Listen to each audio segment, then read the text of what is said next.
Mahilig ka rin bang magsara ng bintana o pintuan pagsapit ng gabi o hinahayaan mo lang na bukas ito hanggang sa iyong pagtulog? Narito ang ilang paniniwala at nakaugalian na. Sa matatandang paniniwala, bawal daw iwanang bukas ang bintana o pintuan sa gabi dahil pinaniniwalaan na maaring makapasok ang malas, negatibong enerhiya o masasamang espiritu sa loob ng bahay. Sinasabi rin na mas madaling makaakit ng mga ligaw na kaluluwa, engkanto o aswang kapag may bukas na daanan, lalo-lalo na kapag 10 oras na ng gabi. May ilan ding paniniwala na kapag bukas ang pintuan o bintana habang natutulog, mas madali raw pumasok ang sakit, pag-aaway at problema sa pamilya.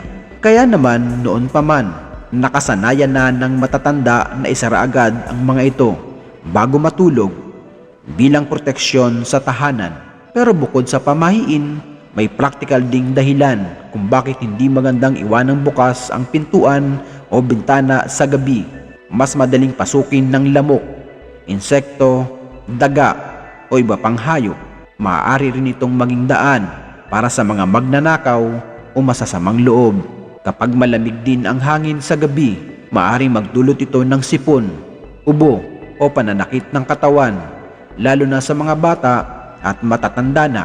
Kaya para sa marami, mas mabuti ring ugaliing isara ang pintuan at bintana sa gabi. Hindi lang dahil sa pamahiin, kundi para rin sa seguridad, kalinisan at katahimikan ng buong pamilya.